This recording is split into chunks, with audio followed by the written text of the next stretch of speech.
Hello అండి అందరికీ. మనం మిడ్ క్యాప్ గురించి ఎవ్రీ ఎక్స్పైరీలో మనము అనాలిసిస్ చేస్తూనే ఉన్నాం. బట్ ఎవ్రీడే కూడా కావాలని కొంతమంది అయితే కమెంట్ సెక్షన్లో అడుగుతున్నారు. బట్ మీరు ఒకసారి చూడండి, మిడ్ క్యాప్లో మండే రోజు తప్ప మిగతా రోజు లిక్విడిటీ అంత బాగోదు. అయినా సరే మేము చేయాలనుకుంటున్నాము అంటే ఒకసారి కమెంట్ సెక్షన్లో కమెంట్ పెట్టండి. దాన్ని బట్టి డెసిషన్, ఒకవేళ లెవెల్స్ పెట్టాలా లేదంటే వీడియోలోనే దాని గురించి చెప్పాలా అనేది చూద్దాం. ఎందుకంటే మిడ్ క్యాప్ ఇవన్నీ ఇండెక్స్ చెప్పుకుంటూ వెళ్తే లెంతీ అవుతుంది వీడియో అని చెప్పేసి ఓన్లీ ఏదైతే ఎక్స్పైరీ మిడ్ క్యాప్ ఉంటుందో ఆ రోజు మాత్రమే చెప్పడానికి నేను ట్రై చేస్తున్నాను. బట్ మీ ఒపీనియన్ ఇంకా కూడా ప్రతిరోజు కూడా ఉండాలి అనుకుంటే మాత్రం ఎవ్రీడే చెప్పనీకి ట్రై చేస్తా. ఓకే, వీడియోలోకి వెళ్తే చూడండి, మిడ్ క్యాప్ మనకు ఒక ట్రెండ్ వెళ్ళింది ఇక్కడి నుంచి వెళ్ళి. ఈరోజు మనకు ట్రెండ్ అంటే ఇప్పుడు చూడండి, ఒక బేరిష్ క్యాండిల్ వచ్చినంత మాత్రాన ట్రెండ్ అనేది మారినట్టు కాదు. బట్ ఎండింగ్లో ఒక బెరిష్ వచ్చింది, బట్ కంప్లీట్గా బుల్లిష్ మూమెంటం అయితే వచ్చింది. ఇప్పుడు దీన్ని చూసిన తర్వాత చాలామంది ఏం చేస్తారంటే, ఇప్పుడు ఇటువంటి మార్కెట్ వచ్చింది, మంచి కన్సల్టేట్ అవుతుంది, ఇక్కడ కన్సల్టేషన్ అయింది, ఇది ఏం చేస్తుందంటే చూడండి, బాగా ట్రాప్ చేయండి. ఇప్పుడు మార్కెట్లో బాగా రన్ అవుతున్న ఒక విషయం ఏంటంటే ట్రాప్స్ ఎట్లా అవుతున్నాయంటే, ఇప్పుడు ఇటువంటి మూమెంటం వచ్చినప్పుడు అందరూ ఎక్కువ వరకు బేరిష్ సైడే ఆలోచిస్తుంటారు. అరే ఇంత పెద్ద ట్రెండ్ వచ్చింది, ఇక్కడ నుంచి ఫాలో అవుతుందేమో అని ఎక్కువ వరకు బేరిష్ సైడే ఆలోచిస్తుంటారు. ఒక్కొక్కసారి మనకు బేరిష్ వైపు కూడా వస్తూ ఉంటుంది మార్కెట్, రాదని ఏం లేదు. ఎక్కువ అవకాశాలు ఎటువైపు వస్తున్నాయంటే చూడండి, ఇటువంటి టైంలో కన్సల్టేట్ అయ్యి ఒకేసారి డౌన్ సైడ్ బ్రేక్అవుట్ చేస్తుంది, మంచిగా రిట్రేస్మెంట్ చేస్తుంది, మళ్ళీ ఫాలో అవుతున్నట్టే ఫాలో అవుతుంది. సడన్గా రికవరీ అయినప్పుడు మాత్రం చాలా స్పీడ్గా వెళ్ళిపోయి రిట్రేస్మెంట్ తీసుకొని ఇంకా అప్ సైడ్ కంటిన్యూషన్ ర్యాలీ అనేది చేస్తుంది. ఇటువంటి ట్రాప్ అనేది జరుగుతుంది. ఒకవేళ ఇటువంటి ట్రాపే జరుగుతుంది అని అయితే మనం అనుకోనికి లేదు. ఎక్కువ అవకాశాలు అయితే ఉన్నాయి. ఈ మధ్య కాలంలో పెద్ద క్యాండిల్స్ వస్తున్నాయి అంటే అక్కడి నుంచి రివర్సల్ ఛాన్సెస్ చాలా ఎక్కువ కనబడుతున్నాయి. బట్ మనకేం జరిగే అవకాశాలు ఉన్నాయి, ఈ కన్సల్టేషన్లో ఎలా ఉండాలి, ఈ కన్సల్టేషన్ ఎక్కడ అవాయిడ్ చేయాలి ట్రేడింగ్ అనేది ఒకసారి చూద్దాం. ఇప్పుడు మనకు 13,350 లెవెల్ అనేది చాలాసార్లు రిజెక్ట్ అయింది. ఈ లెవెల్ చూడండి, చాలా సందర్భాలలో రిజెక్ట్ అయింది. అంటే అప్ సైడ్ ఒక స్ట్రాంగ్ రెసిస్టెన్స్ ఎక్కడుంది, 13,350 దగ్గర ఉంది. ఇప్పుడు దీనిపైన ఒక క్యాండిల్ క్లోజ్ అవుతుంది, 15 మినిట్స్ క్యాండిల్ అంటే చాలామంది డైరెక్ట్గా ఎంటర్ అయిపోతుంటారు. ఏ క్యాండిల్ క్లోజ్ అయితే ఆ క్యాండిల్ ఎబో మనకు బయింగ్ ప్లాన్ చేసుకుంటూ ఉంటారు, ఇక్కడి నుంచి అప్ సైడ్ వెళ్తుంది అని. లేదు అంటే రీట్రేస్మెంట్ అయినప్పుడున్న రీట్రేస్మెంట్లో కూడా ఎంట్రీలు తీసుకుంటారు, ఇక్కడి నుంచి అప్ సైడ్ పోతుంది అని. బట్ ఛాన్సెస్ ఎలా ఉన్నాయి మీకు ఆల్రెడీ, మనకు 2 క్యాండిల్స్ గురించి మీకు ఆల్రెడీ తెలిసే ఉంటుంది. ఏదైనా ఒక లెవెల్లో సింగిల్ క్యాండిల్ బ్రేక్అవుట్ని ఎప్పుడూ నమ్మొద్దు. నెక్స్ట్ ఇంకొక క్యాండిల్ అప్ సైడ్ పడిన తర్వాత రీట్రేస్మెంట్ అవుతేనే మనం ఎంట్రీ ప్లాన్ చేసుకోవాలి. ఏమవుతుంది అంటే ఒక్కొక్కసారి సింగిల్ క్యాండిల్ పడేసి ఇక్కడ మనని కంప్లీట్గా ట్రాప్ తీసుకొని కంప్లీట్గా ఫాల్ అయిపోతుంటాయి మార్కెట్. ఈ సింగిల్ క్యాండిల్ బ్రేక్అవుట్ని ఎప్పుడు కూడా మీరు ట్రస్ట్ చేయకండి. అదేంది ఏం కథ అనేది మీకు ముందు అర్థమవుతుంది. ఇంకా చాలా విషయాలు చెప్తాను, ఇంకా మిగతా ఇండెక్స్లెస్లో ఉంటాయి ఇవన్నీ కూడా. ఆ తర్వాత మీకు టైం వచ్చినప్పుడు దీని గురించి ఒక ప్రాపర్ వీడియోనే తీసుకొని చెప్తాను. బ్రేక్అవుట్ వీడియోస్ ఆల్రెడీ 2 ఉన్నాయి, అవి మీరు టైం ఉంటే చూడండి. ఎండ్ కార్డ్లో కూడా పెట్టడానికి ట్రై చేస్తాం. ఇప్పుడు రేపు ఒకవేళ అప్ సైడ్ ఎట్లా ఎంట్రీ ప్లాన్ చేసుకోవాలి, రేపు మండేకి చూడండి, దీని మీద 2 బులిష్ క్యాండిల్ లేదా ఒక 1 అవర్ క్యాండిల్ అనేది సస్టైన్ అవ్వాలి. లేదు అంటే మనకు ఫెయిల్ అయ్యే ఛాన్సెస్ ఎక్కువగా ఉన్నాయి. 2 క్యాండిల్ సస్టైన్ అయిన తర్వాత మనం ఖచ్చితంగా ఎంట్రీ ప్లానింగ్ అనేది చేసుకోవచ్చు. ఇక్కడ నుంచి వెళ్ళి మనకు 13,400 వరకు మనకు వెళ్ళే ఛాన్స్ ఉంటుంది. ఒకవేళ మళ్ళీ ఫ్లాట్గా ఓపెన్ అవ్వడం కానీ, గ్యాప్ డౌన్ ఓపెన్ అవ్వడం కానీ ఏదైనా జరిగింది అనుకోండి, ఇది స్ట్రాంగ్గా సపోర్ట్గా మనకు ఉంది. ఇక్కడ నుంచి ఎలా ఫాలింగ్ రావడమే కాకుండా ఓపెన్ ఫాల్ కూడా జరిగింది. ఎందుకంటే మార్కెట్ ఓపెన్ అయ్యి డైరెక్ట్ ఫాల్ అయిన సంఘటనలు కూడా ఉన్నాయి. కాబట్టి ఇది చాలా వరకు రెసిస్టెన్సీ నుంచి వెళ్ళి ఇప్పుడు సపోర్ట్గా యాక్ట్ చేయడానికి ట్రై చేస్తుంది. అటువంటిప్పుడు మనం ఏంటంటే ఈ జోన్లో కొంచెం కేర్ఫుల్గా ఉండాలి. మనకు 13,290 కానీ 300 కానీ ఒకసారి బ్రేక్అవుట్ అవ్వంగానే గబగబా సెల్ చేయకుండా కొంచెం వెయిట్ చేయండి. మళ్ళీ 2వ బెరిష్ క్యాండిల్ వస్తుంది, తర్వాత రీట్రేస్మెంట్, 3rd క్యాండిల్లో రీట్రేస్మెంట్ దొరికినా, 4th క్యాండిల్లో మనకు రీట్రేస్మెంట్ దొరికినా అప్పుడు డౌన్ సైడ్ తక్కువ క్వాంటిటీతోనే ట్రేడ్ తీసుకోండి. ఎందుకంటే ఈ హైలల్లో మీకు ఆల్రెడీ చెప్తూనే ఉన్నాను, క్వాంటిటీ పెంచొద్దు. ఆప్షన్స్లో ట్రేడింగ్ ఇప్పుడు ఈ హై పైన ప్లానింగ్ చేస్తున్న వాళ్ళు కొద్ది రోజులు ఇంకా వెయిట్ చేయడమే మంచిది. మార్కెట్ ఒక డైరెక్షన్గా వెళ్ళిపోతుంది, బట్ మనం ఎంట్రీ తీసుకున్నంత కాన్ఫిడెంట్గా ట్రేడ్స్ అయితే పడట్లేదు. ఎటు పడితే అటు వెళ్ళిపోతూ ఉన్నాయి. ప్రైస్ యాక్షన్కి పర్ఫెక్ట్గా రెస్పెక్ట్ చేయట్లేదు మార్కెట్. కాబట్టి కొంచెం కేర్ఫుల్గా తీసుకోవాలి, కొంచెం జాగ్రత్తగా తీసుకోవాలి. ఇప్పటి వరకు లాస్ట్ 2 వీక్స్ నుంచి వెళ్ళి కూడా యాక్చువల్గా మీకేం అప్డేట్స్ లేవు. నేను కొంచెం హెల్త్ ఇష్యూస్ వల్ల ఏం ట్రేడ్స్ అనేది ప్లాన్ చేసుకోలేదు, అందువల్ల మీకు అప్డేట్స్ ఇవ్వలేదు. మండే నుంచి వెళ్ళి వీలైనంత వరకు అప్డేట్స్ ఇవ్వడానికి ట్రై చేస్తాను. ఇంకా మండే నుంచి కంటిన్యూషన్ ఉంటుంది ఛానల్ కూడా. చూడండి, మనకు నిఫ్టీ కూడా మంచి ర్యాలీ చేసింది. ఇక్కడ నుంచి వెళ్ళి చూడండి, స్ట్రాంగ్ ర్యాలీ చేసింది. ఇక్కడ నుంచి కంటిన్యూషన్ ర్యాలీ చేసింది. ఆ తర్వాత మనకు డౌన్ సైడ్ వచ్చినా కూడా అంత ప్రైజ్ యాక్షన్ చేసుకుంటూ వచ్చింది. ఇటువంటి మార్కెట్లో మనము అదృష్టం కొద్దీ కూడా మనం ఇక్కడ ఏదన్నా సెల్లింగ్ ఎంట్రీ ప్లాన్ చేసుకున్నా కూడా ప్రైజ్ యాక్షన్ చేసుకుంటూ ప్రీమియమ్స్ని ఎక్కువ పెరగకుండా చూస్తుంది. ఇది ఈ మధ్యన వచ్చే బుల్లిష్ క్యాండిల్స్ అన్నీ కూడా ఒకవేళ మన అదృష్టం కొద్ది ఎంట్రీలో ఉన్నా కూడా ఇంత పెద్ద ర్యాలీ చేసింది మళ్ళీ బుల్లిష్ వస్తుందని ఎగ్జిట్ అవ్వడం కానీ, లేదంటే ప్రీమియమ్స్ కరిగిపోవడం కానీ, ఏదో ఒకటి కొంచెం మూమెంటంలో పెరిగిన మూమెంటమ్స్లో ఒక్క క్యాండిల్ అనే ప్రీమియమ్స్ కరిగిపోతూ ఉంటాయి.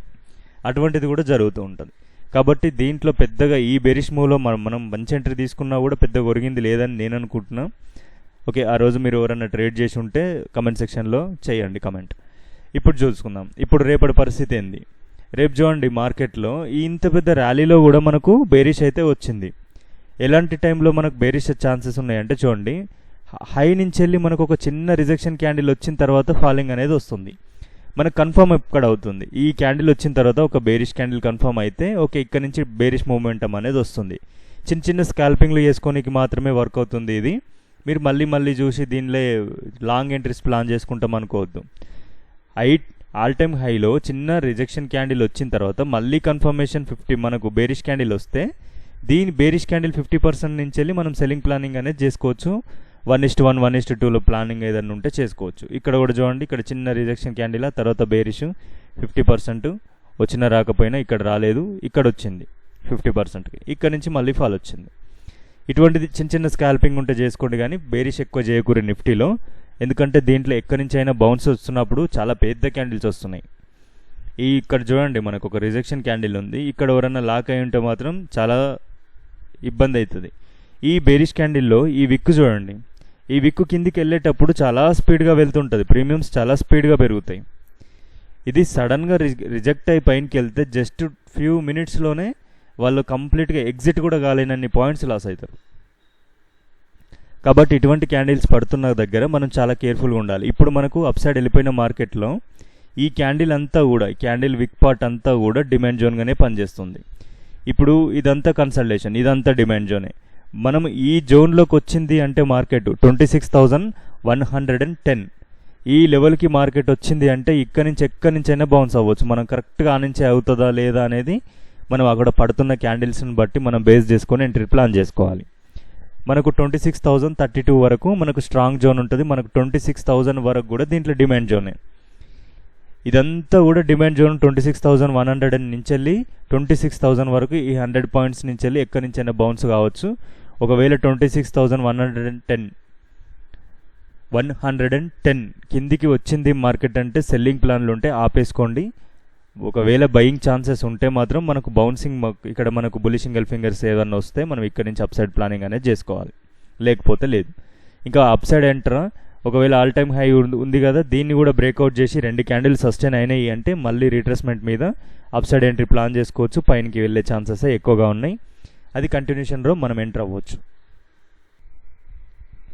బ్యాంక్ నిఫ్టీ చూడండి, మీకు ప్రీవియస్ వీడియోలో కూడా నేను ఎక్స్ప్లెయిన్ చేయడం జరిగింది. ఇదంతా కూడా కన్సల్టేషన్, ప్రైజ్ యాక్షన్ చేసుకుంటూ అప్ సైడ్ వెళ్తుంది.